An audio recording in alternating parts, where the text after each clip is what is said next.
Good morning, welcome back to my channel. आज 7 मे आहे.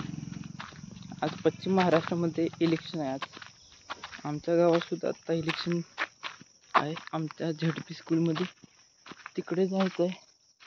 Time पाहिजे तिकडे जायचा फोन आला मित्रांचा. आपण संगत जाऊया. थांबा म्हणलं, जरा घरी पाहुणे आले ती, मग येतो. फोन करतो मला येताना. जाऊया तेव्हा आपण. आणि हे माझं पहिलेच इलेक्शन आहे. म्हणजे माझं 18 वर्ष पूर्ण झाले, 19 वर्ष पण पूर्ण झाले.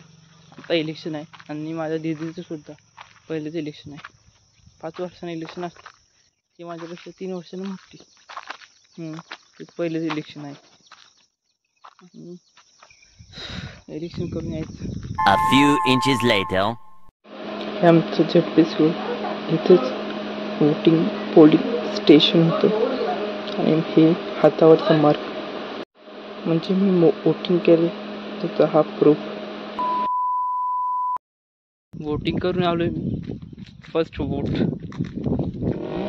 मी ज्या चिन्हाला केलंय किंवा ज्या व्यक्तीला केलंय तोच व्यक्ती आला तर चांगलाच होईल.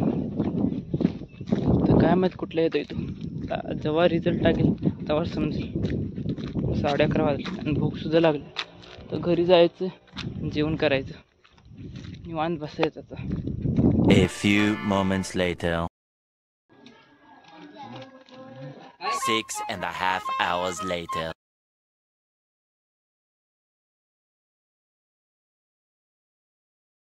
The next day. आज 8 तारीख आहे. आज कालचा व्लॉग एंड करतो. निवडणूक काल होती आणि रिझल्ट कधी 4 तारखेला. जे 25 ते 26 दिवसाचा टाईम आहे अजून रिझल्टला. निवडणूक होते जाता. वोटिंगचं होतं ते तर केलं मी. फर्स्ट वोटिंग माझं.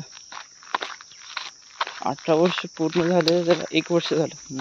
आता 19 वर्ष तर पूर्ण झालं एप्रिल महिन्यामध्ये 21 तारखेला. दुसरं इलेक्शन नोव्हेंबर महिन्यामध्ये असेल कदाचित. आमदारकीचं असतं ना ते असणार. इलेक्शन आहे ते. इलेक्शनपेक्षा विकास पाहिजे. विकास पाहिजे म्हणजे गावाचा विकास झाला पाहिजे. दुसरा विकास अजून काय पाहिजे.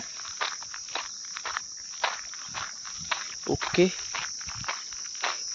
तुम्ही सर्वांनी सुद्धा इलेक्शन केलं असेल. ज्यांचं वय कॅटेगरीमध्ये बसते त्यांनी. आमच्या गावामध्ये तर 74% झाले मतदान.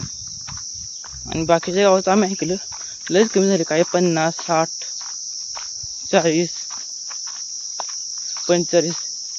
आमच्या गावाचं लय झालं म्हणजे असं मतदान म्हणलं तर टक्केवारीमध्ये. माझा आता मतदानाच्या गोष्टी गेला तो दिवस. तर दुसरा ब्लॉग चालू करायचा आहे.